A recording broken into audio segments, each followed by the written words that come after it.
Deus, Espírito Santo, abençoe a sua palavra nos nossos corações, a mesma palavra que Paulo e os apóstolos deram às pessoas da sua época, que pelo poder do Espírito Santo chega até nós hoje na Bíblia Sagrada.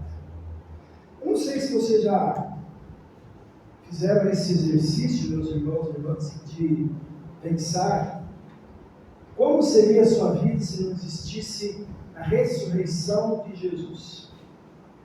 Como seria a nossa vida sem esperança de ressurreição? Se realmente, como muitos pensam, a morte fosse o final de tudo.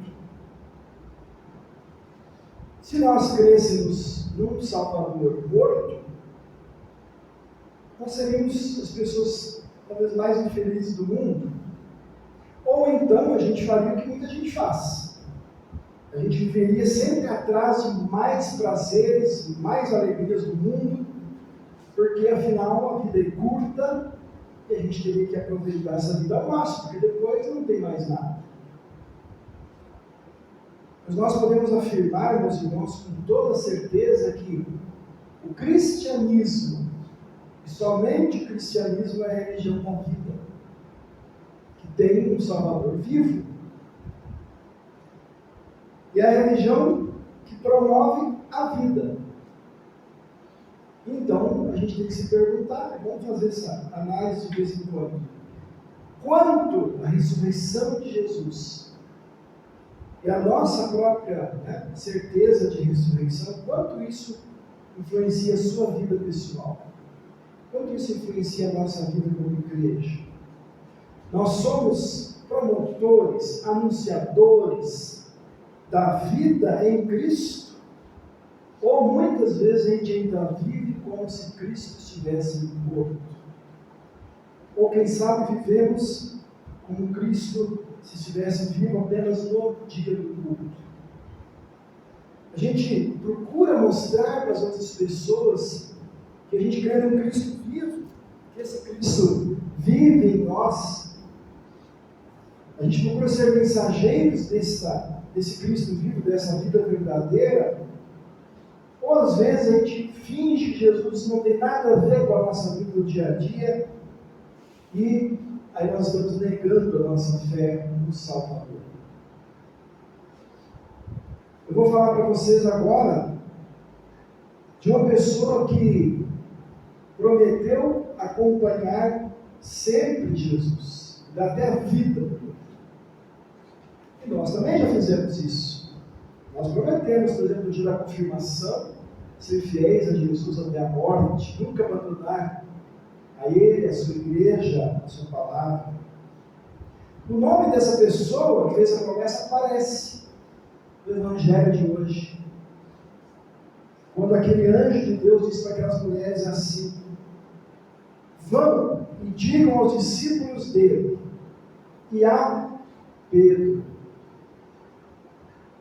que ele vai adiante de vocês para Galileia, e lá vocês o verão, como ele disse. Vocês já imaginaram, meus irmãos, como é que foi aquele sábado com Pedro? Será que ele conseguiu dormir? Depois nem dormiu. Mas pense um pouquinho, né? Horas antes ele foi muito autoconfiante. Ele disse para Jesus: mesmo que eu tenha que morrer por você, eu nunca me negarei. E algumas horas depois, ele negou, ele traiu o seu melhor amigo, o seu mestre. Não uma vez, 3 vezes. Ele disse: eu não conheço esse sujeito. Vocês estão me confundindo com outra pessoa. Como é que o Pedro ia tirar da cabeça aquilo que ele fez? A gente viu um vídeo no começo do culto, que são cenas do filme A Paixão de Cristo. Uma das cenas muito marcantes que tem lá é quando, logo depois que Pedro nega Jesus, os soldados trazem Jesus de um lado do pátio, Pedro está do outro, e Jesus olha para Pedro. E aí Pedro sai chorando amargamente. E aí Pedro deve ter lembrado que Jesus disse: olha, Pedro, hoje, antes que o galo cante, você vai dizer 3 vezes que você não me conhece. Como é que Pedro ia tirar aquela cena da cabeça de Jesus olhando para ele, como dizendo: eu avisei você? Como é que será que Pedro ia parar aquelas lágrimas? Jesus avisou ele, mas ele estava tão cheio de si, né, tão autoconfiante, que provavelmente ele nem ouviu direito, não deu bola. Mas e agora? Como é que ele ia desfazer o mal que ele tinha feito? Né? Não tinha mais como desnegar Jesus, vamos dizer assim. Né? O que Pedro ia fazer com a culpa que ele estava sentindo? Bom, Judas nós sabemos, né? Ele foi para o extremo. Ele teve remorso e foi lá e se enforcou. Só que de repente vem essa notícia: vão e deem esse recado a Pedro e aos outros discípulos. Ele vai adiante de vocês para Galileia, lá vocês vão vê-lo, como ele mesmo disse. As mulheres viram Jesus. Aqui o texto diz que primeiro elas não contaram nada para ninguém, né? Mas depois a gente vê nos outros evangelhos que elas contaram. Os discípulos, aí Pedro e João foram correndo, né? O João corria mais, chegou primeiro. Ele chegou na entrada do túmulo, esperou o Pedro chegar, e o Pedro entrou e não tinha ninguém lá. Né? Então, aquelas mulheres disseram: Jesus vai encontrar com vocês. Mas, de novo, eu penso, como é que os discípulos encararam essa notícia? Talvez eles pensaram: em que cara nós vamos olhar para Jesus? Depois que a gente saiu todo mundo correndo, só ficou o João lá no pé da cruz, né, com a mãe de Jesus. Em que cara a gente vai olhar para Jesus? Mas nessa notícia tem um artigo e um nome, na verdade, que trazem esperança para eles. Quando o anjo diz assim: digam aos discípulos e a Pedro. Digam a Pedro. Por que Deus mandou o anjo falar o nome do Pedro? Porque eles digam a João, digam ao Tiago, né? Deus estava sinalizando ali: Pedro, você é amado. Eu quero ver você também. A mensagem da minha tumba vazia é mensagem de perdão, Pedro. E para vocês também. Então, meus irmãos, assim como foi com Pedro, Deus não quer que o nosso pecado, de falta de lealdade a Jesus, de falta de amor a Ele e a Sua palavra, Ele não quer que a nossa infidelidade nos mantenha longe dEle. Diga aos discípulos e a Pedro. Eu convido você a colocar o seu nome ali, porque a compaixão, a misericórdia de Deus nessas palavras não são só para o Pedro, elas são para vocês, elas são para mim. Coloque ali, no lugar dessa frase: diga aos discípulos e a Diana, diga aos discípulos e a Madalena, diga aos discípulos e a Luciano, diga aos discípulos e ao Adriano, ao Márcio. Põe o seu nome ali. Diga para essas pessoas que Ele está vivo e quer ver vocês. Se nós, eu nem vou dizer sim, muitas vezes a gente está assim, perturbado pelos pecados, nosso coração está sofrendo muitas vezes. Então coloque o seu nome ali no lugar do Pedro, no nome do Pedro. Do outro lado, diga para o Pedro, diga para o Leandro, olha o seu nome. Meus irmãos, nós podemos chorar muitas lágrimas de tristeza, nós podemos ter muitas boas intenções, mas nada disso vai transpor o abismo que existe entre nós e Deus por causa dos nossos pecados. A boa nova é que nem nossas lágrimas, nem nossas boas intenções, nem nossas boas obras precisam fazer isso, porque Jesus transpõe esse abismo por nós e para nós. Pela sua morte e ressurreição, todos os nossos pecados foram pagos completamente, até o nosso pecado de muitas vezes serem fiéis a Jesus, não cumprir as promessas como aconteceu com Pedro. Isso muitas vezes é difícil de acreditar, né, meus irmãos? Eu acho que para Pedro também foi. Jesus quer me ver. Talvez ele está pensando, sim, ele quer me ver, mas provavelmente ele vai me dar uma bronca. Mas aí Jesus fez mais. Alguns dias depois, numa praia, Pedro e os discípulos estavam pescando, viram um homem lá, fazendo uma fogueirinha, ele estragava alguns peixes, e era Jesus. E ali Jesus chamou Pedro para um lado e perguntou para Pedro 3 vezes: Pedro, você me ama? E aí, quando Jesus perguntou pela 3ª vez, Pedro sentiu algo mais, né? Provavelmente ele percebeu, puxa, 3 vezes eu neguei Jesus. 3 vezes ele está me perguntando se eu o amo. De novo ele deve ter pensado, puxa, eu decepcionei Jesus. Mas depois de cada resposta, a palavra que Jesus dava para Pedro era uma palavra maravilhosa. Ele dizia a Pedro assim: tome conta das minhas ovelhas. Então, Jesus estava dizendo: Pedro, vamos passar uma borracha em tudo isso que aconteceu, porque eu amo você. E mais do que isso, nas tuas mãos, Pedro, nas mãos dos discípulos, e nas mãos da minha igreja, que somos nós hoje, eu estou colocando as minhas ovelhas. Ele está dizendo: Pedro, Leandro e cada um de vocês, alimente as minhas ovelhas, guie as minhas ovelhas, proteja as minhas ovelhas, leve elas para se encontrarem comigo. Então, meus irmãos, assim é a graça de Deus. A gente é indigno, mas Jesus não só nos perdoa, como coloca a gente dentro da sua igreja e coloca a igreja nas nossas mãos.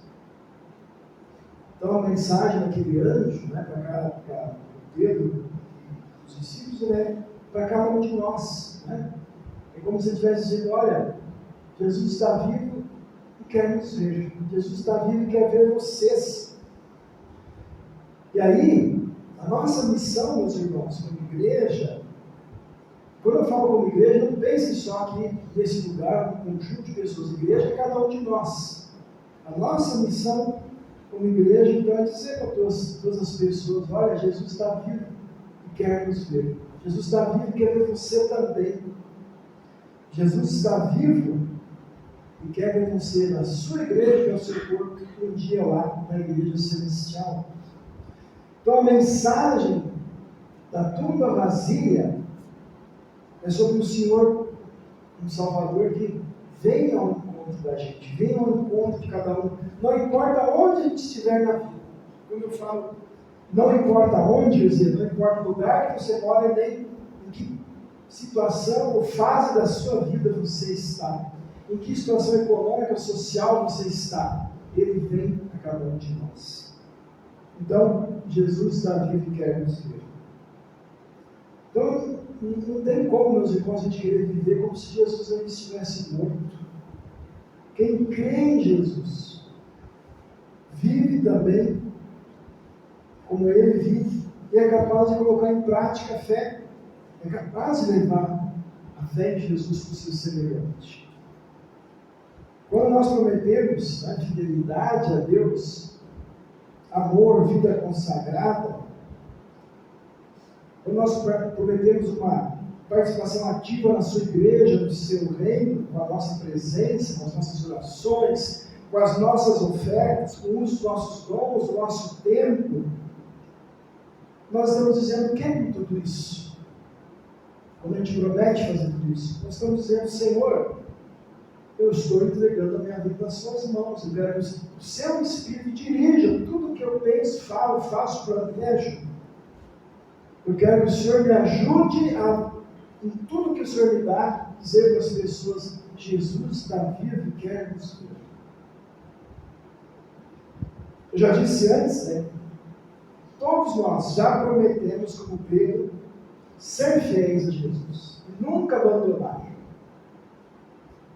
Mas, como ele, nós também já negamos Jesus, com palavras, com ações, com a nossa vida, pensamentos, ou com coisas que deixamos de fazer que Deus esperava que a gente fizesse. Cada vez que nós deixamos de mostrar para as pessoas aquilo que nós cremos e confessamos como cristãos,